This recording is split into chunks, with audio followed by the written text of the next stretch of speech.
আসসালামু আলাইকুম প্রিয় দর্শক, সবাইকে শুভেচ্ছা জানাচ্ছি। আজকের এই বিশেষ আলোচনাতে আমাদের সাথে আজকে রয়েছেন চাকসু জিএস সাইদ বিন হাবিব। সাইদ বিন হাবিব কেমন আছেন? আছি আলহামদুলিল্লাহ, আপনি কেমন আছেন? আমি ভালো আছি। আমরা সমসাময়িক বিষয় নিয়ে আজকে আসলে আপনার সাথে আলাপ করব। প্রথমত, প্রায় সবগুলি ছাত্র সংসদ নির্বাচনকে বিতর্কিত হয়েছে বলেই মোটামুটি ছাত্রদল থেকে দাবি করা হয়, অন্যান্য দল থেকে দাবি করা হয়। আমরা দেখেছি ঢাকা বিশ্ববিদ্যালয়ের এখানে কিন্তু বেশ বিতর্ক হয়েছে এ নিয়ে, কেন ফলাফল অনেক দেরিতে দেওয়া হয়েছে। এরপরে আবার একইভাবে জাহাঙ্গীরনগর ইউনিভার্সিটিতে একই অবস্থা দেখা গেছে। এরপরে চাকসু হলো। চাকসুর ক্ষেত্রে আপনি কি বলবেন? বিতর্কের ঊর্ধ্বে কি চাকসুকে ভাবা যায়? আগে সেখানেও বিতর্ক ছিল, এবং অন্যান্য ইউনিভার্সিটির যে ছাত্র নির্বাচনগুলি হয়েছে ঢাকা বিশ্ববিদ্যালয় এবং জাহাঙ্গীরনগর, এসব ব্যাপারে আপনার মতামত কি? এরপর আমরা বর্তমান রাজনৈতিক বিষয় নিয়ে আসবো। ধন্যবাদ জানাচ্ছি আপনাকে এবং যারা আমাদের কথা শুনবেন সবাইকেই ধন্যবাদ জানাচ্ছি। দেখেন, ছাত্র সংসদ নির্বাচনগুলোর আগে ছাত্রদল থেকে কোনো ক্যাম্পাসেই ছাত্র সংসদ নির্বাচন হোক এটা তারা চায় নাই। আমরা দেখেছি যে ঢাকা ইউনিভার্সিটিতে যখন নির্বাচন হয়, নির্বাচনের পূর্বেই তারা এই নির্বাচনকে বাধাগ্রস্ত করার চেষ্টা করেছে এবং পরবর্তীতে বানচাল করার চেষ্টা করা হয়েছে। এবং তারা যে অভিযোগগুলো নিয়ে এসেছিল, কিন্তু কোনো একটা অভিযোগের এখন পর্যন্ত তারা কোনো সত্যতা প্রমাণ করতে পারে নাই। পরবর্তীতে যখন জাকসু নির্বাচন হয়, জাকসু নির্বাচনে আমরা দেখেছি যে আগের রাতে ব্যালট বাক্স নিয়ে যাওয়া এবং সাবেক শিক্ষার্থী যারা ছিল ছাত্রদলের বাইরে, ওনারা দেখা গেছে যে ক্যাম্পাসে অবস্থান করেছে নিয়ম বহির্ভূতভাবে। রাকসুতে আমরা দেখেছি যে রাকসু ভবনে গিয়ে হামলা চালিয়েছে এবং যে জিনিসপত্র ছিল সেই জিনিসপত্র তারা ভেঙে ফেলেছে। যে স্যাররা ছিল ভিতরে তাদেরকে লাঞ্ছিত করার মতো একটা ঘটনা ছিল। জাহাঙ্গীরনগর বিশ্ববিদ্যালয়ে আমরা আরেকটা ব্যাপার দেখেছি যে ছাত্রদলের কেন্দ্রীয় সেক্রেটারি নাসির ভাই উনি গিয়ে স্পষ্টত বলে এসেছেন যে জাকসু নির্বাচন হবে না। একইভাবে আমরা চাকসু নির্বাচনও দেখেছি যে ওনারা নির্বাচন চায়নি, নির্বাচন বানচাল করার একটা চেষ্টা করেছে। কিন্তু পরবর্তীতে দেখা গেছে যে ছাত্র সমাজের যেই প্রত্যাশা, যে আশা ছিল যে নির্বাচন হতেই হবে, কারণ আমাদের যে বিপ্লব, সেই বিপ্লবের আমাদের একটা অন্যতম দাবি ছিল যে আমাদের পরবর্তী বিপ্লবের পরে যে রাজনীতি হবে ক্যাম্পাসগুলোতে, সেই রাজনীতি হবে আমাদের ছাত্র সংসদ ভিত্তিক রাজনীতি। পলিটিক্যাল পার্টিগুলো কেবলমাত্র তাদের আদর্শ প্রচার করবে এবং শিক্ষার্থীরা তাদের মধ্য থেকে যাকে বেটার মনে হবে তাদেরকে তারা অ্যাকসেপ্ট করে নেবে। কিন্তু ক্যাম্পাসের দাবি দাওয়া আদায় এবং অধিকার আদায়ের যে কাজগুলো, এগুলো ছাত্র সংসদের মাধ্যমে যাবে। তো সেহেতু প্রশাসন, বিশ্ববিদ্যালয় প্রশাসন, সরকার এটা আটকাইতে পারে নাই। ছাত্রদলের শত বাধা বিপত্তি থাকার পরেও আমাদেরকে নির্বাচন দিতে বাধ্য হয়েছে এবং এখন পর্যন্ত ওরা দু একটি বিচ্ছিন্ন জায়গায় তারা নির্বাচন সুষ্ঠু হয় নাই বলে তারা মন্তব্য করেছে, কিন্তু এখন পর্যন্ত কোনো প্রমাণ হাজির করতে পারে নাই। আর কিন্তু সাইদ, আমি যেটা বলতে যাচ্ছি, প্রমাণ হাজির করতে পারেনি, কিন্তু এটা তো সত্য। নির্বাচনের দিন বেশ তর্ক বিতর্ক হয়েছে, নির্বাচনের ফলাফল দিতে অনেক দেরি হয়েছে। আরেকটা কথা বলেছেন আপনি, ছাত্র দল কখন নির্বাচন চায়নি। তাদের না চাওয়াটাকে ইগনোর করে আপনাদের চাওয়াটাকে পূরণ করার পেছনে কি কোনো কারণ থাকতে পারে কিনা? কারণ তাদের না চাওয়ার কারণ কি আর আপনাদের চাওয়ার কারণ কি? আর তারাও তো খুব দুর্বল ছাত্র সংগঠন ন, তাদেরও তো অনেক বিশাল একটা ব্যাপ্তি রয়েছে। জি, দেখেন, 5 আগস্টের পরে শিক্ষার্থীদের সাথে সম্পৃক্ততার যে ব্যাপারটা, এটা দিয়ে বোঝা যাবে যে আসলে কারা চাইবে কারা চাইবে না। 5 আগস্টের আগে এবং পরে এবং জুলাই আন্দোলনে আমাদের শিক্ষার্থীদের সাথে আমাদের যে এঙ্গেজমেন্ট ছিল এবং 5 আগস্টের পরেও আমরা যেভাবে শিক্ষার্থীদের পাশে থাকার চেষ্টা করেছি এবং শিক্ষার্থীরা নির্বাচন হওয়ার আগেই আমাদেরকে যেভাবে তাদের প্রতিশ্রুতি জানিয়েছিল যে আপনারা যদি কাজ করার সুযোগ পান আমাদের এই ক্যাম্পাসের জন্য ভালো হবে। এবং একটা ছাত্র সংসদ মূলত যে কাজগুলো করে থাকে শিক্ষার্থীদের অধিকার আদায়ের জন্য এবং ক্যাম্পাসের বিভিন্ন সমস্যাগুলো প্রশাসনের কাছে তুলে ধরার জন্য, এবং শিক্ষার্থীরা যখনই কোনো বিপদের সম্মুখীন হয় তখনই ছাত্র সংসদের কাজ হচ্ছে সেখানে গিয়ে কাজ করা। তো ইসলামী ছাত্র শিবির 5 আগস্টের পর এই কাজগুলো করে তারা প্রমাণ করেছে যে ছাত্র সংসদ নির্বাচনেও যদি তারা বিজয়ী হয় তাহলে শিক্ষার্থীদের পাশে ঠিক একইভাবে থাকবে। আর আমরা চট্টগ্রাম বিশ্ববিদ্যালয়ের ক্ষেত্রে একটু ব্যতিক্রম আছে, যেহেতু ছাত্রদলের ভাইরা কোথাও কোনো কেন্দ্রীয় সংসদে জয় হয় নাই, কেবলমাত্র চট্টগ্রাম বিশ্ববিদ্যালয়ে একটি পদে তারা জয়লাভ করেছে। তো আমাদের ছাত্রদলের কেন্দ্রীয় নেতৃবৃন্দ যারা ছিলেন তারা চট্টগ্রাম বিশ্ববিদ্যালয়ে গিয়ে বলে এসেছেন যে চট্টগ্রামের নির্বাচন খুব সুষ্ঠু হয়েছে, আর বাকিগুলোতে তারা জয় হতে পারে নাই, সেজন্য নির্বাচন সুষ্ঠু হয় নাই বলে তারা মন্তব্য করেছিল। যে বিষয়গুলি যদিও একটু অনেকটাই বাসি আলোচনা করতেছি, এই ব্যাপারে এই আলোচনাগুলি বহুবার আমরা করেছি, কিন্তু আপনাদের বিরুদ্ধে কিছু কৌশলের নামে অপকৌশলও নিয়েছেন জি শিক্ষার্থীদেরকে বিভ্রান্ত করবার জন্য, শিক্ষার্থীদের আপনাদের পক্ষে নেওয়ার জন্য, সেটা আপনারা বাড়ি বাড়ি গিয়ে টাকা পয়সা পর্যন্ত দিয়েছেন, এই ধরনের অভিযোগ রয়েছে।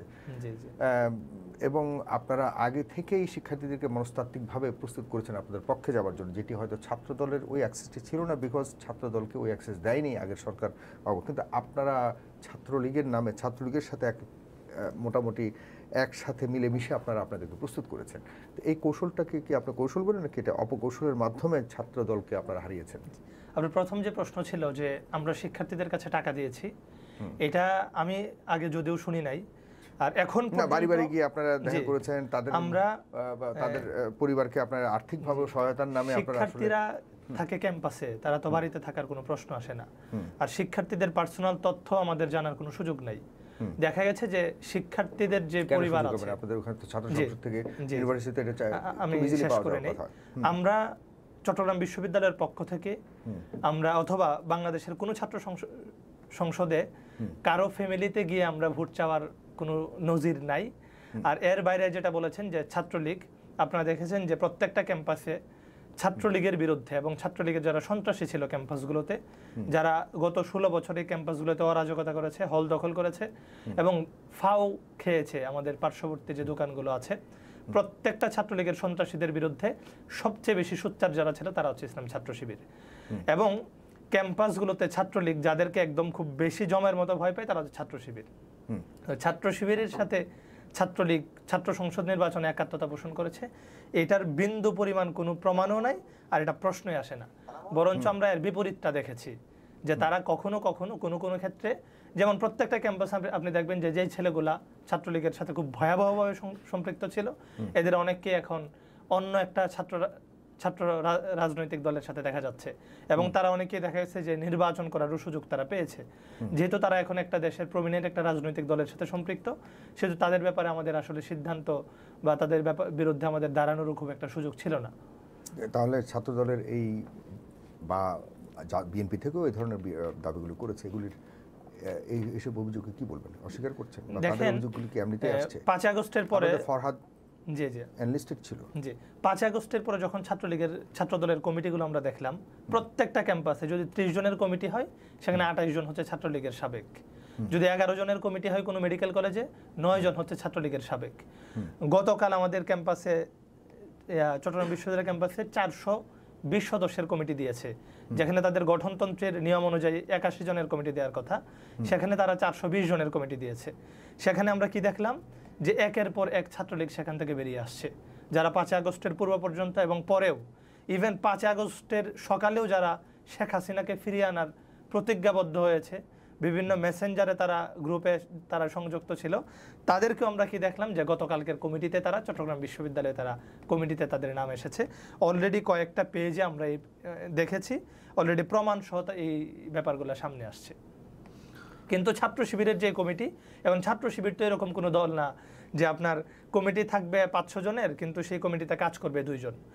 ইসলামী ছাত্র শিবিরের কমিটি হচ্ছে যে আপনাকে যে দায়িত্ব দেওয়া হবে সেই দায়িত্ব অনুযায়ী আপনি কাজ করবেন, কিন্তু এখানে আপনার কোনো কাজ নাই, আপনাকে শুধু কমিটিতে রাখা হবে, এই কাজ ইসলামী ছাত্র শিবির করে না। ছাত্র দলের এরকম হারার পেছনে কারণ কি? এত বড় একটা ছাত্র সংগঠন, আপনাদের থেকে বড় ছাত্র সংগঠনের অস্বীকার করার কোনো সুযোগ নেই, নাকি অস্বীকার করবেন? না, এটা ছাত্র দলের ভাইয়েরা ভালো বলতে পারবে যে ক্যাম্পাসগুলোতে তাদের ডাকে অথবা আমি একটু জিজ্ঞাসা করি, একটু ছাত্র সংগঠন হিসেবে সংখ্যায় নাকি আপনাদের, আমি যতটুকু শুনেছি আপনাদের পক্ষে সংখ্যায় খুব ভোট পড়েনি, আপনারা দেখা যাচ্ছে বিভিন্ন ক্যালকুলেটিভলি আপনারা পাশ করেছেন, আপনাদের পক্ষে হয়তো রায়গুলি গেছে, কিন্তু সংখ্যার যে একটা বড় সমর্থন আপনাদের পাওয়ার কথা ছিল সেই অনুযায়ী সেটি আপনারা পাননি, সংখ্যায় আপনারা অনেক কম। আপনার কাছে যদি জিজ্ঞেস মানে এই পরিস্থিতিতে ছাত্র সংগঠন, ছাত্র শিবির আর ছাত্র দলের সাংগঠনিক সদস্য থেকে শুরু করে সবভাবেই এখন আপনার বড় সংগঠন হিসেবে কাকে বলবেন? দেখেন, আমাদের যে রাজনৈতিক দলগুলো আছে, ছাত্র রাজনৈতিক দলের নাম হচ্ছে ছাত্র শিবির, ছাত্র দল, হ্যাঁ, অথবা অন্যান্য যে দলগুলো আছে সবগুলোর সাথে যে ওতপ্রোতভাবে যে শব্দ জড়িত সেটা হচ্ছে ছাত্র। তো আপনি যদি কেবলমাত্র ক্যাম্পাসগুলোতে যদি দেখেন যে রানিং ছাত্র কারা, আমার মনে হয় যে রানিং ছাত্র ইসলামী ছাত্র শিবিরের চেয়ে বেশি অন্য যে কোনো রাজনৈতিক দল বাংলাদেশে তাদের এই পরিমাণ কোনো সমর্থক অথবা কর্মী নাই। আপনি যদি জেলা সংগঠনগুলোতে একটু যদি তাকান, যে আপনি এখন বর্তমানে যারা মাস্টার্স পর্যন্ত রানিং 19-20 সেশন, যেটা হচ্ছে যারা ইন্টারমিডিয়েট 19 সালে দিয়েছে, তাদেরকে আপনি রানিং স্টুডেন্ট বলতে পারেন। তো সেই জায়গা থেকে আপনি প্রত্যেকটা জেলা সংগঠনের দিকে যদি তাকান, তাহলে অন্যান্য যে কোনো রাজনৈতিক দলের চেয়ে রানিং শিক্ষার্থীদেরকে নিয়ে সবচেয়ে বড় যে সংগঠন সেটা হচ্ছে ছাত্র শিবির। তো রানিং শিক্ষার্থী ছাড়া কি অন্য কারো কাছে কি অন্য শিক্ষার্থী আছে রানিং? হ্যাঁ, অবশ্যই। আপনি জেলা সংগঠনগুলোর দিকে তাকান, দেখবেন যে কেবলমাত্র শিক্ষার্থীরাই না, আমি ভোটারদের কথা যদি বলি যে ভিন্ন পেশার ভাইয়েরাও দেখা যাচ্ছে যে কম বয়স কিন্তু পেশা ভিন্ন। ছাত্ররা তো আর ভোটার হতে পারবে না আপনাদের। আচ্ছা, ক্যাম্পাসগুলোতে, যে ক্যাম্পাসগুলোতে দেখেন 5 আগস্টের পরে শিক্ষার্থীদের সাথে আমাদের সম্পৃক্ততার জন্য আপনাদেরকে ভোট দেয়নি, এর সংখ্যা কিন্তু বিশাল। জি, না এটা তো থাকবে স্বাভাবিক। গণতন্ত্র তো আপনার মেজরিটি দেখবে, গণতন্ত্র তো দেখবে না যে আপনার সবাই মিলে একদিকে, যাতে আপনি ইসলামী ছাত্র শিবিরকে সকল কিছুর বিরুদ্ধে আপনি দাঁড় করে দিচ্ছেন। ইসলামী ছাত্র শিবির তো একক শক্তি না, সবাইকে নিয়ে ইসলামী ছাত্র শিবির কাজ করতে চায়। তো প্রত্যেকটা রাজনৈতিক দলের আলাদা আলাদা ভোট ব্যাংক আছে, ছাত্র দলের এরকম আলাদা ভোট ব্যাংক আছে। তো সেভাবে সবাই মিলে দেখা গেছে যে ছাত্র শিবিরের সমান একটা ভোট পেয়েছে। আর ইসলামী ছাত্র শিবির ক্যাম্পাসের প্রায় অর্ধেক শিক্ষার্থীর ম্যান্ডেট নিয়ে এই ক্যাম্পাসে তারা কাজ করার সুযোগ পেয়েছে। আর 5 আগস্টের পরে দেখেন যে আমি যদি চট্টগ্রাম বিশ্ববিদ্যালয়ের কথাই বলি, চট্টগ্রাম বিশ্ববিদ্যালয়ের যে মৌলিক সমস্যাগুলো আছে, সব সমস্যাগুলো নিয়ে আমরা 5 আগস্টের পরপরই আমরা একটা দাবি দিয়েছিলাম, 24 দফার দাবি।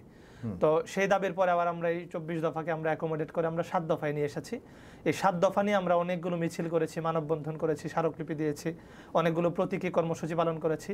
তারপর গিয়ে হয়েছে আমাদের এই যে সর্বশেষ যে চাকসুর দাবি ছিল, সেই চাকসুর দাবি বাস্তবায়িত হয়েছে। এর বাইরেও আমরা ক্যাম্পাসের শিক্ষার্থীরা কিভাবে তার 5 বছর কাটাবে সেটা নিয়ে আমরা কাজ করেছি, নবীনবরণ প্রোগ্রাম করেছি, কেরিয়ার গাইডলাইন প্রোগ্রাম করেছি, এবং শিক্ষার্থীরা যখনই কোনো সমস্যার সম্মুখীন হয়েছে আমরা তাদের পাশে থাকার চেষ্টা করেছি। সেহেতু ক্যাম্পাসগুলোতে শিক্ষার্থীরা এটা মনে করেছে যে ছাত্র শিবির যেভাবে কাজ করছে শিক্ষার্থীদের জন্য, শিক্ষার্থীদের অধিকার আদায়ের জন্য, ছাত্র সংসদ হলেও তারা আমাদেরকে ছেড়ে যাবে না, তারা আমাদের পাশেই থাকবে, আমাদের যে কোনো সমস্যায় তারা কাজ করবে। আপনারা এখন ছাত্র সংসদ চলছে কীরকম ভাবে, আপনি চালাচ্ছেন কীরকম? মানে আপনারা তো দেখা যাচ্ছে যে ছাত্র শিবির এলে নারী শিক্ষার্থীরা একটা বড় ধরনের সংকটের মুখে পড়বে একটা আশঙ্কা ছিল, সেই জায়গায় সেই আশঙ্কাটাকে এখনও আছে? এই ইতিমধ্যে 1-1.5 মাসে আপনারা কতটুকু তাদের আস্থা অর্জন করতে পেরেছেন? আমরা যতটুকু শুনেছি আস্তে আস্তে হিজাবের সংখ্যা বাড়ছে। আমি সাধারণ মানুষের দৃষ্টিভঙ্গির আলোকে আপনাকে বলছি, আপনাদের একজন ঢাকা বিশ্ববিদ্যালয়ের একজন নারী আপনাদের সাথে মনে হয় জোটে ছিলেন, আমি স্পষ্ট যদি মনে, ওর নাম হলো জুমা। জি, সে কিন্তু আগে মোটামুটি কোনো হিজাব ছাড়াই ছিল, খুব সাধারণ নারীর মতোই ছিল, এখন আবার হিজাব ধরে ফেলেছে সে। তো এখন একটা দৃষ্টিভঙ্গি পরিবর্তন হয়। তার মানে কি জুমাও কি প্রতারণার আশ্রয় নিয়েছিলেন আগে আপনাদের ভোট পাওয়ার জন্য, যে আপনারা আসলেই স্বাভাবিক একটা সময় এখানে কোনো ধরনের উগ্রবাদ বলুন বা জোর করে কাউকে হিজাব পরানোর এই মানসিকতা আপনারা লালন করেন না, সে কারণে হয়তো জুমা আপনাদের সাথে প্রথম দিকে এরকম একটা প্রতারণা করে আপনাদের পাশে নিয়েছে। কিন্তু আপনাদের আসল ছবি এখন প্রকাশ হয়েছে, কারণ জুমা এখন আবারও আপনাদের হিজাবে ফিরে গেছে। জি, দেখেন আপনার প্রথম যে প্রশ্ন ছিল, এই শুধুমাত্র গত 15 বছরে না, ইসলামী ছাত্র শিবির প্রতিষ্ঠা হওয়ার পর থেকে ছাত্র শিবিরের বিরুদ্ধে খুব শক্তিশালী কিছু বয়ান দাঁড় করানো হয়েছিল। ইসলামী ছাত্র শিবির নারী বিদ্বেষী, ইসলামী ছাত্র শিবির সন্ত্রাসের সাথে যুক্ত, ইসলামী ছাত্র শিবির ক্যাম্পাসে নারীদের স্বাধীনতা চায় না, ইসলামী ছাত্র শিবির ক্যাম্পাসে কেউ যদি প্রেম করে সেখানে গিয়ে ইসলামী ছাত্র শিবির বাগড়া দেয়। কিন্তু দেখেন এই গত 16 বছরেও এখন পর্যন্ত আওয়ামী লীগ সরকার বা 5 আগস্টের পরেও এরকম কোনো ভিকটিমকে তারা সামনে নিয়ে আসতে পারে নাই যে ওনাকে গিয়ে ইসলামী ছাত্র শিবির বাধাগ্রস্ত করেছে। আমাদের বিরুদ্ধে বয়ানটা এমনভাবে তৈরি করা হয়েছিল, বিশেষ করে চট্টগ্রাম বিশ্ববিদ্যালয়ের ক্ষেত্রে, যে মনে হয় যে ইসলামী ছাত্র শিবিরের ভাইরা বুঝি তার কাঁধ ব্যাগে অথবা 2 ব্যাগে করে বোরকা নিয়ে ঘুরে, হিজাব নিয়ে ঘুরে, হিজাব ছাড়া কাউকে পাইলো ঠাস করে তার গায়ে হিজাব পরায় দিল অথবা তাকে বোরকা পরায় দিল। মানে বয়ানটা ঠিক এভাবেই তৈরি করা হয়েছে। কিন্তু এখন পর্যন্ত কাউকে এমন ভিকটিম কাউকে নিয়ে আসতে পারে না যে অমুকের সাথে এরকম কোনো অ্যাক্সিডেন্ট ঘটেছে বা ইনসিডেন্ট ঘটেছে, যে ছাত্র শিবিরের কেউ তাকে বলেছে যে আপনি হিজাব পরেন, আপনি বোরকা পরেন। তারপর আপনার যে প্রশ্ন ছিল যে এখন দেখেন, এটা জুমা উনি ভালো বলতে পারবে যে উনি এখন কেন হিজাব পরছেন, এটা তার ব্যক্তিগত স্বাধীনতা। এটা সে বলতে পারবে যে ইসলামী ছাত্র শিবিরের কেউ অথবা ডাকসুতে যাদের সাথে সে নির্বাচিত হয়েছে তাদের কেউ তাকে ইনফ্লুয়েন্স করেছে কিনা অথবা তাকে বলেছে কিনা যে আপনি হিজাব পরেন। আমরা সে যখন হিজাব পরা শুরু করেছে তখন আমরা দেখেছি যে উনি ফেসবুকে পোস্ট করেছেন যে হিজাব নিয়ে এত বেশি ষড়যন্ত্র, যে হিজাবের কারণে অনেক বোনেরা ক্লাস করতে পারছে না, এর প্রতিবাদ স্বরূপ আমি এখন থেকে আমি হিজাব পরেই আমি আমার কাজ শুরু করব এবং হিজাব পরেই আমি আমার ডাকসু পরিচালনা করব। তো এটা ওনার ব্যক্তিগত স্বাধীনতা, উনি হিজাব পরবে নাকি থ্রি পিস পরবে নাকি শাড়ি পরবে, এই দায়িত্ব তো ইসলামী ছাত্র শিবিরের না। রাষ্ট্র যদি মনে করে যে রাষ্ট্রের কোনো সমস্যা হচ্ছে না এই কোনো পোশাকে, তাহলে ইসলামী ছাত্র শিবিরের কেউ কোনো আদেশ জারি করবে অথবা তারা ইনফ্লুয়েন্স করবে, এই ক্ষমতা তো ইসলামী ছাত্র শিবিরের নাই। তাহলে ইসলামী ছাত্র শিবিরের কাউকে বলবে এই প্রশ্নই আসে না। যে ক্ষমতা ইসলামী ছাত্র শিবিরের নাই, এই ক্ষমতার প্র্যাকটিস তো ইসলামী ছাত্র শিবির করবে না। এখন আসি একটু জাতীয় রাজনীতিতে আপনাদের সাথে জামাত ইসলামের সাংগঠনিক কোনো সম্পর্ক নাই আপনারা বলেন, আপনারা একে অপরের সাথে লেজুর ভিত্তি করেন না, এটা আপনারা সবসময় করেন, কিন্তু তারপরে মানুষের বিশ্বাস, মানুষের পারসেপশন, মানুষ বোঝে জানে যে জামায়াতের ইসলামের ছাত্র উইং হলো ছাত্র শিবির। সামনে জাতীয় ইলেকশন, এখন চলছে একটা বেশ সরগরম সোশ্যাল মিডিয়া, সেটা হলো হ্যাঁ আর না, সেটা হলো গণভোট নিয়ে। গণভোট নিয়ে আপনার চিন্তা ভাবনা কি? যদি এটা থেকে শুরু করি, আমি আর কয়েকটি জাতীয় রাজনীতি নিয়ে আপনার কাছে প্রশ্ন করব। দেখেন, জামাত ইসলামের সাথে ইসলামী ছাত্র শিবিরের সম্পর্ক নাই, আমরা এটা কখনো এইভাবে বলি না। আদর্শিক একটা সম্পর্ক আছে। জামাত ইসলামী যে ধরনের বাংলাদেশ দেখতে চায়, যে ধরনের কল্যাণ রাষ্ট্র তারা দেখতে চায়, ইসলামী ছাত্র শিবিরেও সেরকম একটি সুন্দর বাংলাদেশ দেখতে চায়, চমৎকার পরিবেশের বাংলাদেশ দেখতে চায়, যে বাংলাদেশে কোনো দুর্নীতি থাকবে না, যে বাংলাদেশের কোনো অপরাজনীতি চলবে না, অপসংস্কৃতি বাংলাদেশকে গ্রাস করবে না, এবং বাংলাদেশে কোনো অসৎ নেতৃত্ব থাকবে না। এটা যেরকম জামাত ইসলাম চায়, ইসলামী ছাত্র শিবিরও এটা চায়। তো সেহেতু বলা যায় যে জামাত ইসলামের সাথে আমাদের এই আদর্শিক একটা সম্পর্ক আছে। কিন্তু ইসলামী ছাত্র শিবিরের কমিটি কেমন হবে, ইসলামী ছাত্র শিবিরের কী ধরনের কর্মসূচি তারা পালন করবে, কী ধরনের কাজ করবে, কাকে তাদের নেতৃত্বে নিয়ে আসবে, কাদেরকে নিয়ে পথ চলবে, মাঠে তাদের কর্মসূচি কী থাকবে, এই জায়গাগুলোতে ইসলামী ছাত্র শিবির সম্পূর্ণ স্বাধীন। ইসলামী ছাত্র শিবির শুধুমাত্র রাজনৈতিক দল হিসেবে স্বাধীন, ব্যাপারটা এরকম না। ইসলামী ছাত্র শিবির প্রত্যেকটা শাখা, এই শাখার জন্য কোনটা অ্যাপ্রোপ্রিয়েট, এই কাজগুলো ইসলামী ছাত্র শিবির প্রত্যেকটা শাখা আলাদা আলাদাভাবে তারা সেই সিদ্ধান্ত নেয়। আর এরপরে যেটা বললেন যে হ্যাঁ না, দেখেন ইন্টারিম সরকার না, কিন্তু ছাত্র শিবির থেকেই কিন্তু সব আপনাদের নেতারা কিন্তু শেষ পর্যন্ত তাদের গন্তব্য থাকে জামায়াত ইসলাম। তারা তো আপনারা কখনো দেখিনি আপনারা অন্য কোনো দলে যেতে। সুতরাং আপনি বলছেন সাংগঠনিকভাবে কোনো রেজির ভিত্তি নাই, কিন্তু আদর্শিকভাবে আছে, এবং অনেকেই মনে করে যে না, জামাত ইসলামের একটা প্রভাব আছে আপনাদের শিবিরের উপরে। আপনারা এটাকে আপনি বলছেন এরকম কোনো কিছু নাই একেবারেই। জি, এখন দেখেন জামাত ইসলামের যে প্রভাব যেটা আছে বললেন, এটা হচ্ছে যে একজন সাবেক ভাই হিসেবে আমাদের উপর যতটুকু পরামর্শ থাকার, সহযোগিতা করা, যেহেতু ইসলামী ছাত্র শিবিরের তো আলাদা কোনো এরকম প্রতিষ্ঠান নাই যে এখান থেকে টাকা আসবে বা অমুকের কাছ থেকে টাকা নিবে। ইসলামী ছাত্র শিবির চলেই হচ্ছে তার শুভাকাঙ্ক্ষীদের অর্থায়নে, তাদের শুভাকাঙ্ক্ষীদের সহায়তার ফলে। এবং আমাদের গঠনতন্ত্রে সংবিধানে এটা স্পষ্ট আছে যে ইসলামী ছাত্র শিবিরের আয়ের উৎস হচ্ছে যে তাদের যে বার্ষিক যে প্রকাশনা আছে, মাসিক যে প্রকাশনা আছে, সেগুলো বিক্রির মুনাফা এবং শুভাকাঙ্ক্ষীদের যে সহায়তা, সেটার মাধ্যমে। তো একজন সাবেক ভাই হিসেবে চাঁদাবাজিও তো করেন না, আমাদের এরকম তো কোনো, মানে আপনাদের চাঁদাটা হলো অন্য নামে এই ধরনের একটা। দেখেন, চাঁদা আর হচ্ছে সহায়তার মধ্যে পার্থক্য আছে। আপনি যখন কারো কাছ থেকে কোনো ছাত্রদল যেটা করে, এটা কি সহায়তা না? ছাত্রদল কি করে না করে এটা আপনারা সাংবাদিকরা ভালো বলতে পারবেন, কিন্তু চাঁদা এবং সহায়তার মধ্যে পার্থক্য আছে।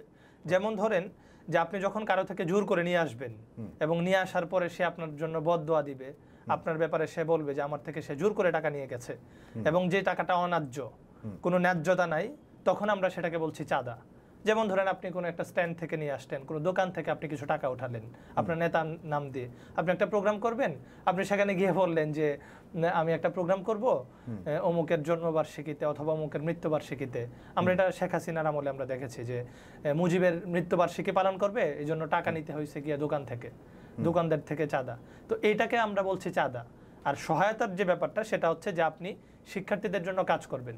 একজন শিক্ষার্থী পড়াশোনা করতে পারছে না, একজন শিক্ষার্থী ভর্তির ফি দিতে পারছে না, একজন শিক্ষার্থী তার পোশাক কিনতে পারছে না, অথবা একজন শিক্ষার্থীর বাবা মায়ের অসুস্থতা, অথবা তার বোনের কোনো সমস্যা, বিবাহ অথবা অন্য যে কোনো সমস্যা, সেখানে আপনি যখন সহায়তা করবেন, এটাকে আপনার চাঁদা বলবেন। আপনাদের মানে আপনাদের বিরুদ্ধে এই ধরনের একটা অভিযোগ আছে যে আপনাদের সোশ্যাল মিডিয়াতে বট বাহিনী বলা হয় আপনাদেরকে। জি জি সেই বট বাহিনীর টার্গেট হলো ছাত্রদল। জি। আমরা দেখছি যে ছাত্রদলের যে কোনো ধরনের এই কার্যক্রমগুলিকে বা কোনো ধরনের অভিযোগ আসলে তাদেরকে চাঁদাবাজ হিসেবে অভিহিত করা আপনাদের পক্ষ থেকে, মানে জি। সেই সোকল্ড বট বাহিনীর পক্ষ থেকে। তো সেই জায়গায় আপনার ব্যক্তিগত দৃষ্টিভঙ্গি কি? ছাত্রদলকে চাঁদাবাজি করে নাকি ছাত্রদলকেও সহায়তা করার যুক্তি থাকতে পারে? ওরা চাঁদাবাজি করে কিনা আমরা 5 আগস্টের পরে আমার মনে হয় না যে এই নিউজের সংখ্যা প্রায় শতাধিকের কম হবে। শতাধিকের বেশি নিউজ আমরা ইতিমধ্যে দেখেছি যে এখানে সেখান থেকে তারা। তো ওইটা কেন সহায়তা হবে না? মানে আপনি মনে করেন তারা কি জোর করে আনে? এরকম যেখানে কিনা এরকম কেউ কি যাদের থেকে আমার কাছ থেকে ছাত্রদল জোর করে টাকা নিয়ে গেছে? হ্যাঁ অবশ্যই, এরকম তো অনেক নিউজ আছে। হ্যাঁ এরকম তো অনেকে আছে যে যারা কিনা ওপেনে সরাসরি এসে যে বলেছে যে আমাদের টাকা দেওয়ার কোনো ইন্টেনশন ছিল না, কিন্তু সেখান থেকে নিয়ে যাওয়া হয়েছে। নিউজগুলো আপনারা দেখলেই পাবেন, প্রত্যেকটা নিউজে। মানে এরকম এসে বলেছে যে আমাদের কাছ থেকে জোর করে টাকা নিয়ে গেছে? জি জি অবশ্যই। কারণ আমি এরকম ভাবে চোখে পড়িনি, তাদের বিরুদ্ধে হয়তো অভিযোগ আছে, কিন্তু কেউ এসে অনেকগুলো নিউজ মিডিয়াতে আমরা দেখেছি যে তারা সাক্ষাৎকার দিয়েছেন, তারা তাদের বক্তব্য তুলে ধরেছেন যেখানে আমাদের টাকা দেওয়ার কোনো প্রয়োজন ছিল না বা আমরা ইচ্ছুক ছিলাম না, কিন্তু আমাদের থেকে চাওয়া হয়েছে। আচ্ছা, এখন যদি আমি বারবার আপনাদের ছাত্রদল আর ছাত্র শিবিরের মধ্যে থাকতে হচ্ছে, আমি একটু জাতীয় রাজনীতি নিয়েও একটু কথা বলতে চেয়েছি। ছাত্রদল আর ছাত্র শিবির মোটামুটি পাশাপাশি থেকেই আপনারা আন্দোলন করেছেন, ফ্যাসিস্ট বিরোধী আন্দোলন করেছেন এবং সফল হয়েছেন আপনারা শেষ পর্যন্ত।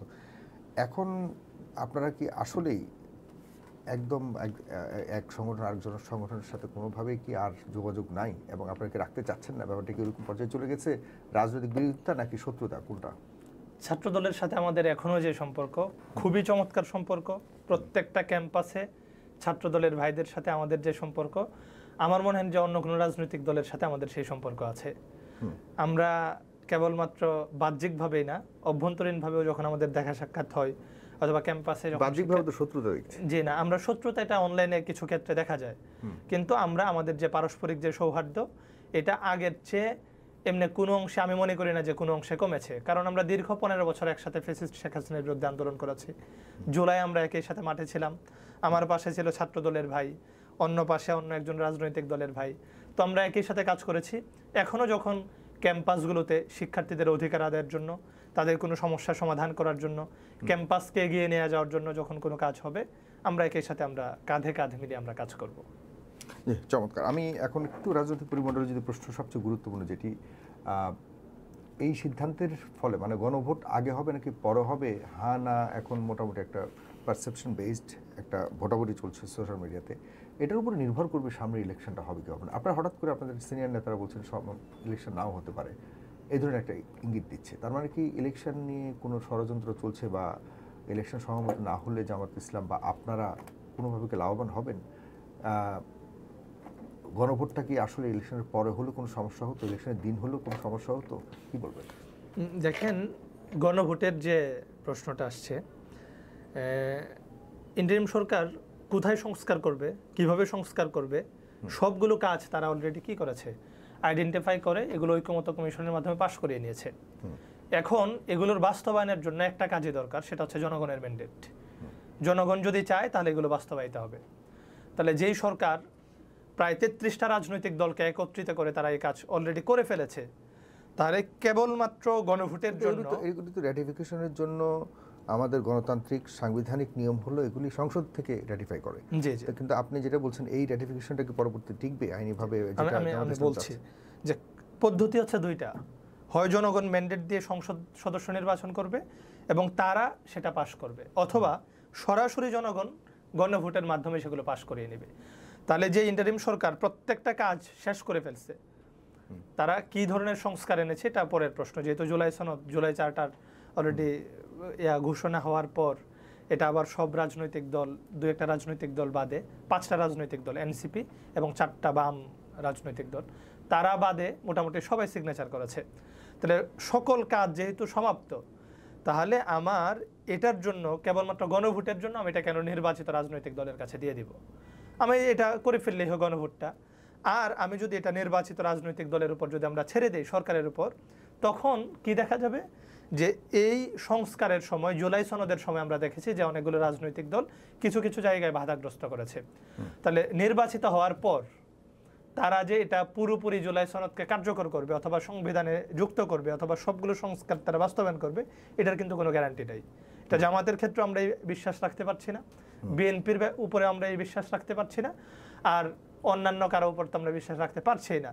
তো সেহেতু আমরা বলছি যে যেহেতু আপনারা গণভোট আয়োজনের আগে যত কাজ আছে সকল কাজ যেহেতু আপনারা বাস্তবায়ন করে ফেলেছেন, সেহেতু গণভোটের আয়োজনটাও আপনারাই করে যান, যেন পরবর্তীতে কোনো রাজনৈতিক দল এটা যেন বাধাগ্রস্ত করতে না পারে।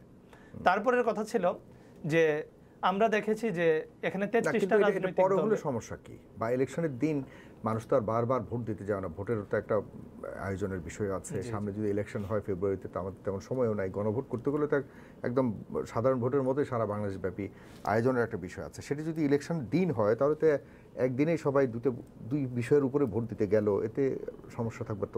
বাংলাদেশে ইলেকশন একটা উৎসবের ব্যাপার, আর যেহেতু জাতীয় নির্বাচনে অনেক রাজনৈতিক দলের প্রতিনিধিরা থাকবে, সেটা একজন ভোটারের বিএনপি বা অন্যরা, বিএনপি বা অন্যরা তারাও কিন্তু ভোট এই বিষয়ে জনগণের ম্যান্ডেট নিতে চাচ্ছে, কিন্তু এটা ভোটের আগে নাকি পরে, এখন এটা হলো সবচেয়ে বড় একটা প্রশ্ন হয়ে দাঁড়িয়েছে। আমি তো সেটাই বললাম যে আপনি এটা যদি ভোটের পরে যদি হয়, তাহলে যারা নির্বাচিত হবে তারা সবগুলো সংস্কারকে অথবা জুলাই সনদের সবগুলো ব্যাপারকে তারা তাদের জন্য পছন্দনীয় হবে না বলেও তারা ফিল করতে পারে, তখন কিন্তু তারা এটা পাশ করবে না।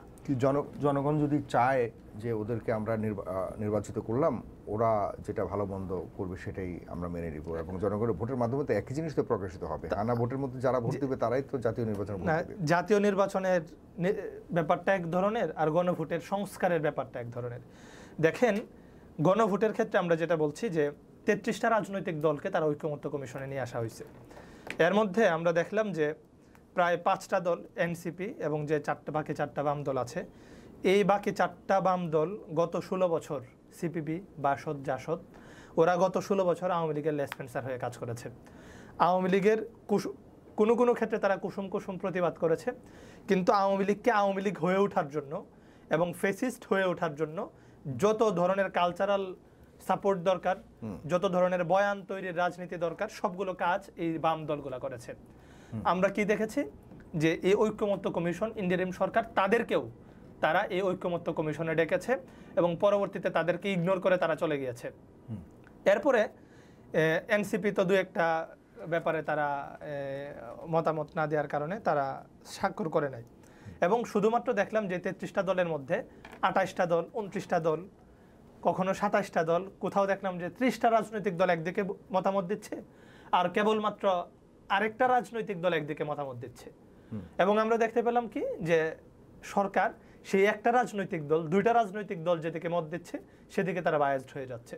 তাহলে আমার প্রশ্ন হচ্ছে যে আপনারা যদি একটা রাজনৈতিক দলের মতামতে যদি নেন, তাহলে আপনারা সবাইকে 33 জনকে আপনারা ডাকলেন কেন?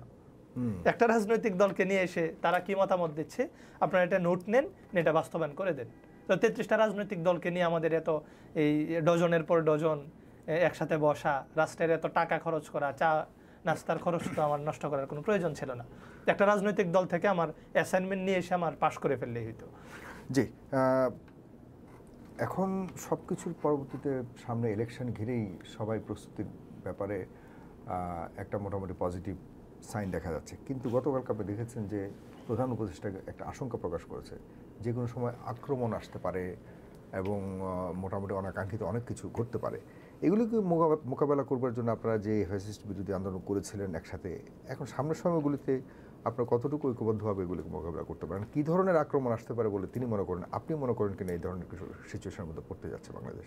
দেখেন, 5 আগস্টের পর আমরা যখন দেখি 2009 সালে আওয়ামী লীগ সরকার যখন ক্ষমতায় আসে, তখন শেখ হাসিনা 3 বছরের ভিতরে সে কিন্তু একটা বিপ্লব করে ফেলছিল।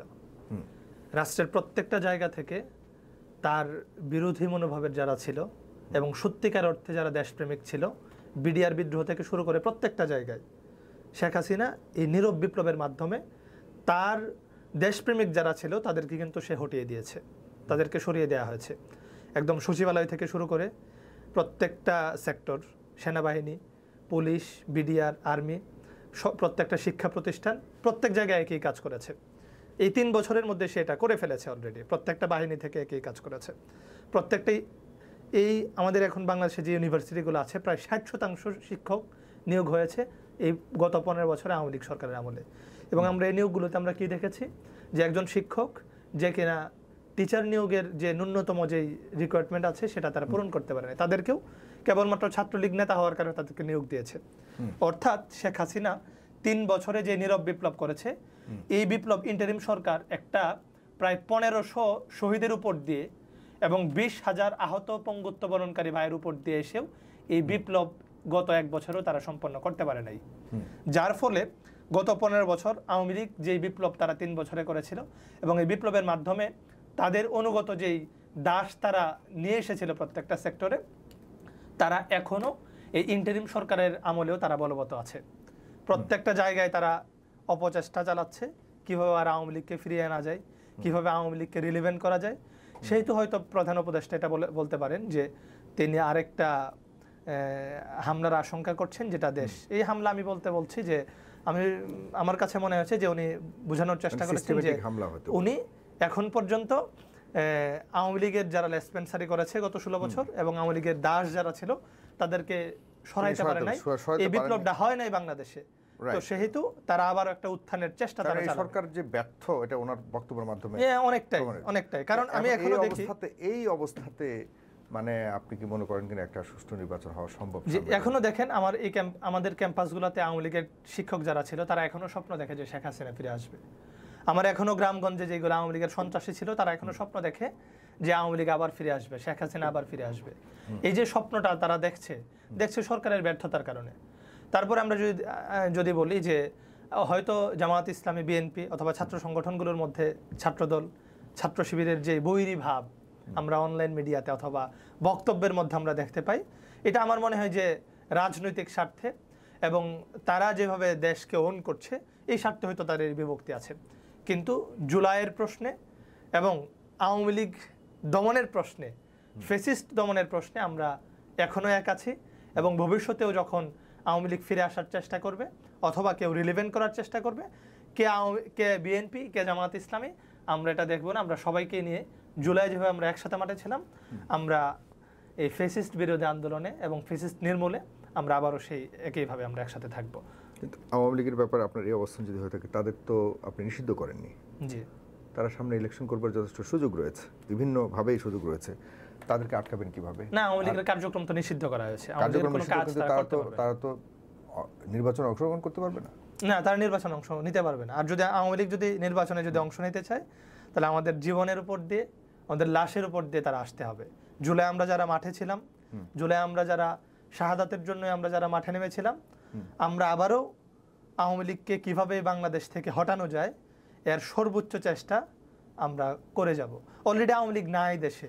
কিন্তু কে একজন এই যে বললো যে আওয়ামী লীগের আমরা দেখি যে ঝটিকা মিছিল, এখানে তারা কাপড় বাঁধে, উপরে কাপড় বাঁধে, র্যাবের একটা ড্রেস থাকে মুখের মধ্যে, পুরো কাপড়ে ঢাকা, 5-7 জনে তারা একটা ব্যানার নিয়ে আসে, জয় বলার বর্গীয় জ বলে এক জায়গায়, 10 হাত দূরে গিয়ে বলে অন্তস্থ অ, এরপরে বাংলা বলে গিয়ে আরো মানে 5-7 হাত দূরে গিয়া। তো এই অবস্থা ওদের চলছে আর কি। তো ওরা যে আবার ফিরে আসবে, এই ফিরে আসার কোনো সম্ভাবনা নাই। আপনাদের অবস্থা তো এরকম ছিল এক সময় না? আমাদের অবস্থা, আমরা যখন আমাদের উপর একের পরে গুম চলছে, যে আমাদের যাকেই পাচ্ছে গুম করে নিয়ে যাচ্ছে, গুম করে নিয়ে যাওয়ার পর আমাদেরকে ক্রস ফায়ারে মেরে ফেলা হচ্ছে, আমাদের ভাই সুহানকে চোখ উপরে ফেলে মেরে ফেলা হচ্ছে, আমার চট্টগ্রামের আমার ভাই আবিদকে চোখ উপরে ফেলে মেরে ফেলা হচ্ছে, আমার চট্টগ্রাম বিশ্ববিদ্যালয়ের শহীদ মামুন ভাইকে গলায় ছুরি দিয়ে শহীদ করা হচ্ছে, আমার শহীদ মাসুদ বিন হাবিব ভাইকে তারা বন্দুকের গুলি দিয়ে ফেলে দিয়ে তারপর তাকে কুপিয়ে হত্যা করা হয়েছে। তখনও যখন আমরা মিছিল করেছি, তখন আমাদের মিছিল কখনো ঝটিকা মিছিল ছিল না।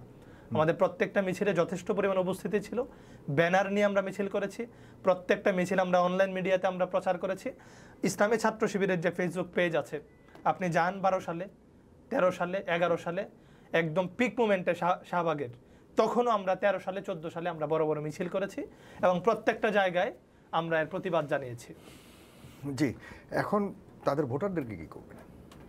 আওয়ামী লীগের ভোটার যারা ছিল, যারা কিনা এখন অনুতপ্ত এবং যারা ফৌজদারি অপরাধের সাথে যুক্ত ছিল, আমরা তাদের বিচার চাই।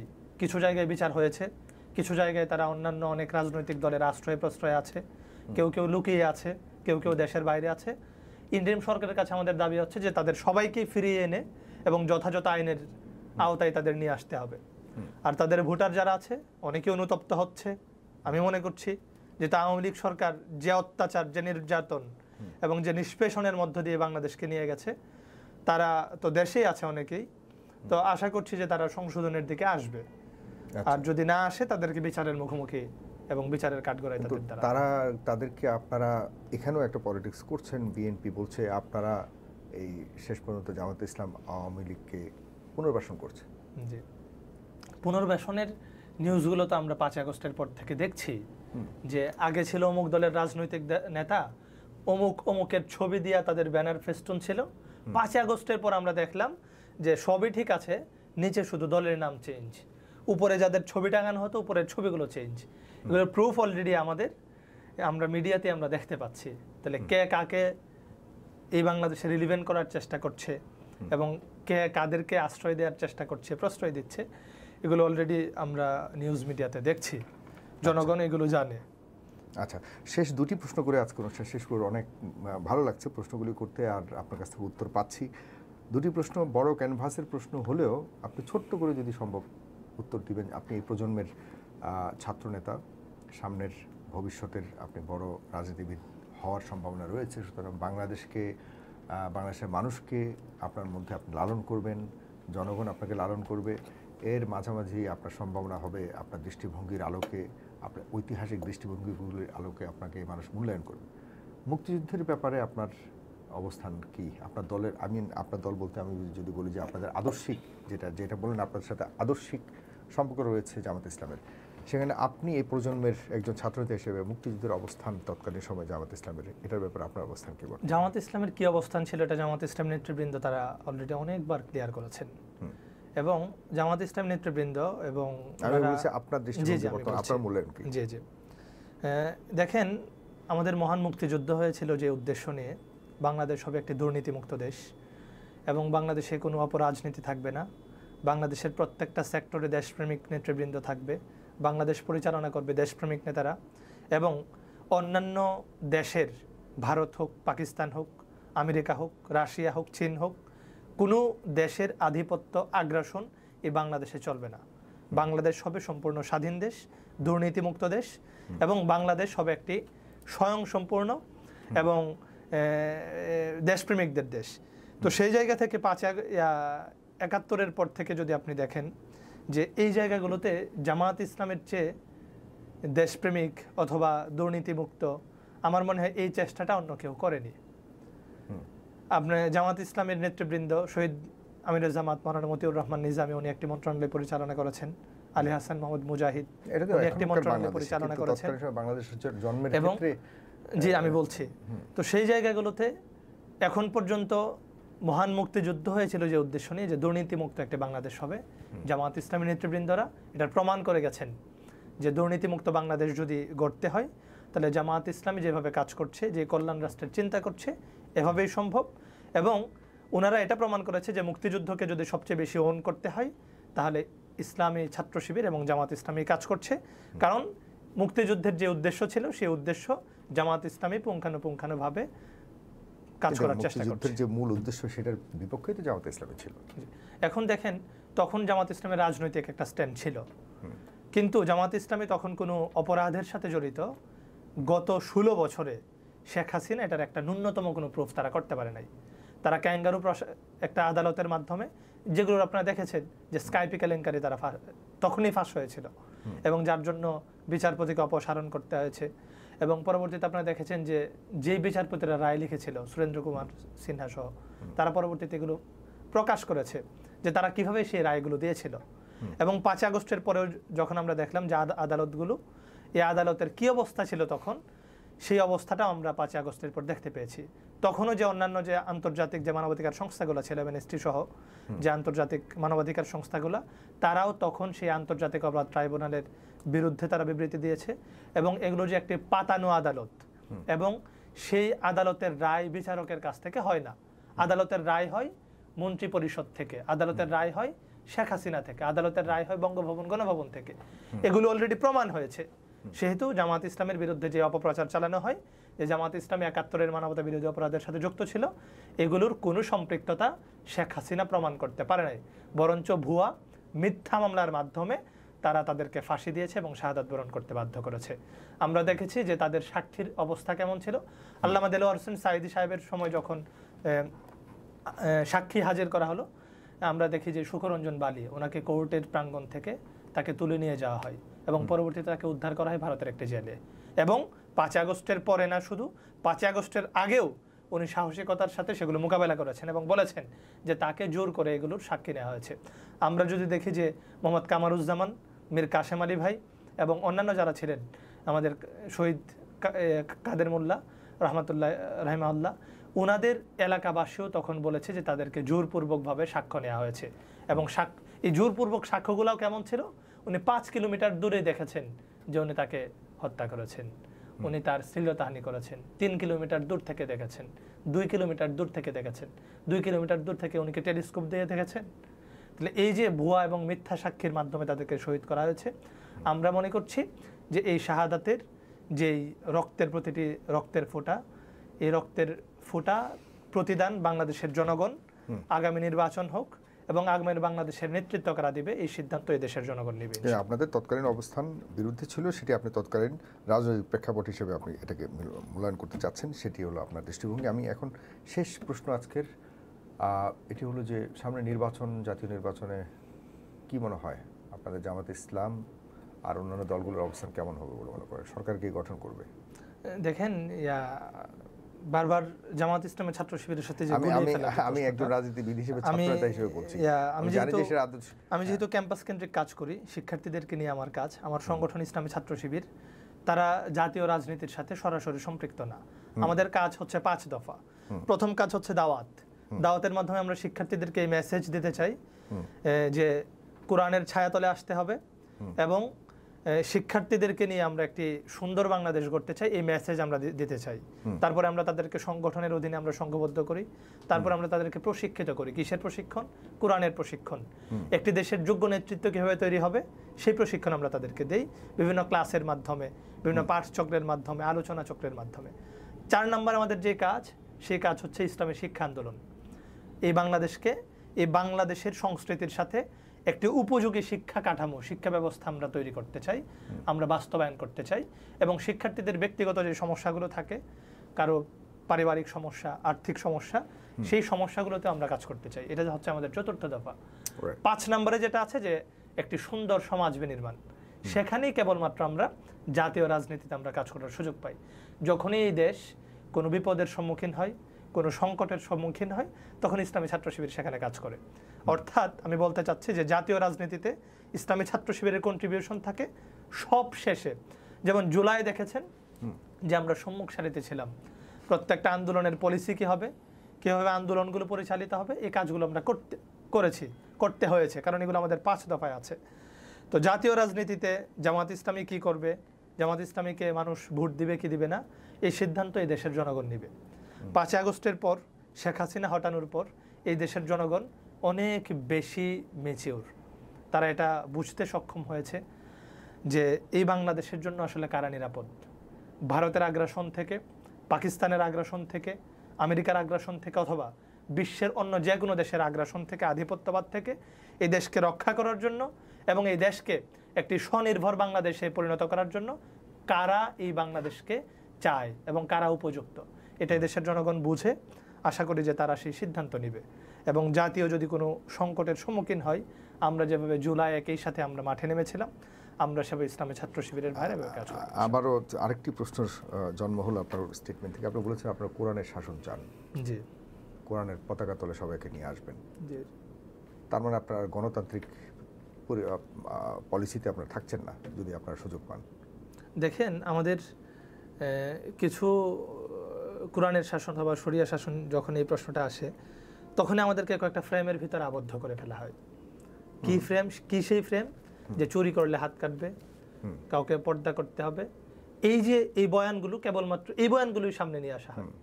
কিন্তু কোরআনে যে এটা বলা হয়েছে যে আপনার দুর্নীতি করা যাবে না, আপনার রাজনীতি হবে অন্য কাউকে আপনি গালিগালাজ করে না, বরঞ্চ সবাইকে নিয়ে কিন্তু কোন সহনশীল কনসেপ্টটাকে রাজনীতি আপনি আপনি ইমপ্লিমেন্ট করবেন। করবেন বেসিক্যালি, মানে কি আসলে কোরআন শরিয়া ভিত্তিক এই দেশের দেশে জনগণ চলবে নাকি গণতন্ত্র থাকবে? অবশ্যই গণতন্ত্র থাকবে। আমরা তো একটি গণতান্ত্রিক দেশেই বাস করছি, এবং আমরা যদি নির্বাচিত আমরা যে ছাত্র সংসদগুলোতে নির্বাচিত হয়েছি, গণতান্ত্রিক প্রক্রিয়ায় নির্বাচিত হয়েছি, এই দেশের জনগণ এই দেশের জন্য যেটাকে অ্যাপ্রোপ্রিয়েট মনে করবে এই দেশে সেভাবেই চলবে। এখানে কোনো রাজনৈতিক দল জামাত ইসলামী কি মনে করলো, ইসলামী ছাত্র শিবির কি মনে করলো, অথবা অন্য কোনো রাজনৈতিক দল কি মনে করলো, এই তাদের মনে করা দিয়ে তাদের অ্যাসাইনমেন্টে দেশ চলবে না। এই দেশ চলবে জনগণ যে অ্যাসাইনমেন্ট দিবে, জনগণ যেভাবে চাইবে সেভাবে দেশ চলবে। এই জন্যই তো যে আপনার পূর্বের যে প্রশ্ন ছিল বললাম যে যে সংস্কার প্রস্তাবনা নিয়ে আসা হয়েছে, এই সংস্কার প্রস্তাবনার জন্য আপনারা কোনো রাজনৈতিক দলের উপর, নির্বাচিত সরকারের উপর দায়িত্ব না দিয়ে আমভাবে আপনি সকল জনগণের উপর আপনি ছেড়ে দেন যে আমি এই জায়গায় সংস্কার চাই। আমি কি পরপর 2 বার প্রধানমন্ত্রী চাই কি চাই না, এটা আপনি জনগণের উপর ছেড়ে দেন। একটা রাজনৈতিক দলের প্রধান এবং সরকারের প্রধান কি একই ব্যক্তি হবে কিনা, এটা আপনি জনগণের উপর ছেড়ে দেন। দেখেন গত 16 বছর আওয়ামী লীগকে কেবলমাত্র আওয়ামী লীগ নিজে নিজে একা একা কিন্তু ফেসিস্ট হয়ে ওঠে নাই। এই যে একটা কাঠামো তারা তৈরি করেছিল, এই কাঠামোর মাধ্যমে আওয়ামী লীগ কোনো কোনো ক্ষেত্রে বাধ্য হয়ে ফেসিস্ট হয়ে উঠছে। যখন আমরা দেখতে পাই যে দেশের সেই প্রত্যন্ত অঞ্চলে একজন ব্যক্তি একটা অপরাধ করেছে, সেই ব্যক্তির রায় কি হবে, সেই ব্যক্তির বিচার কি হবে, এই সিদ্ধান্ত যাইতো গণভবন থেকে, তখন আসলে এই দেশের যে প্রত্যেকটা জায়গা ছিল, প্রত্যেকটা স্টেক ছিল, সব কিছু অকার্যকর হয়ে গিয়েছিল। তো আমরা এরকম বাংলাদেশ দেখতে চাই না। প্রত্যেকটা অঙ্গ সংগঠন প্রত্যেকটা জায়গায় যেন স্বাধীনভাবে কাজ করে। যেমন পিএসসির ক্ষেত্রে আমরা দেখলাম যে একটা বড় রাজনৈতিক দল তারা বলল যে পিএসসি থাকবে সরকারের অধীনে, কিন্তু প্রস্তাবনায় দেওয়া হয়েছে যে পিএসসি একটি স্বাধীন একটি কমিশন হিসেবে তারা কাজ করবে। তাহলে দেখেন এখানে তাদের বাগড়া দেওয়ার কারণটা কি? কারণ তাদের এখানে প্রেসক্রাইব করার সুযোগ থাকবে, সরকার এখানে হস্তক্ষেপ করার সুযোগ থাকবে। কিন্তু আমরা বলছি যে না, পিএসসি আলাদা কমিশন হিসেবে থাকবে এবং কারা কর্ম কমিশনের মাধ্যমে এই জনপ্রশাসন পরিচালনা করবে, এই সিদ্ধান্ত পরীক্ষার মাধ্যমে কেবলমাত্র পিএসসি এটা নির্ধারণ করবে।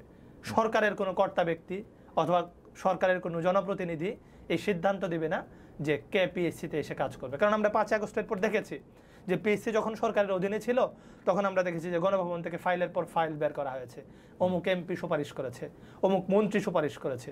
আমরা এই সুপারিশের যে চাকরি, এটা আমরা আর বাংলাদেশে দেখতে চাই না। যিনি যোগ্য তিনি বাংলাদেশে তারা কাজ করবে, তারা আমলা হবে, সচিবালয়ে যাবে এবং বাংলাদেশকে পরিচালনা করবে। আপনাকে অনেক অনেক ধন্যবাদ জনাব সাইদ বিন হাবিব। প্রিয় দর্শক, এতক্ষণ সাইদ বিন হাবিবের অনেক কথা শুনলেন। আশা করি আপনাদের সকল প্রশ্ন আমি করতে পেরেছি আপনাদের পক্ষ থেকে, এবং সকল প্রশ্ন উত্তরও তিনি দিতে পেরেছেন। আপনাদের মন্তব্য কমেন্ট বক্সে অবশ্যই জানাবেন, আর পরবর্তী অন্য অনুষ্ঠানে দেখা হবে। আজ এই পর্যন্ত, ভালো থাকবেন, সুস্থ থাকবেন। আসসালামু আলাইকুম।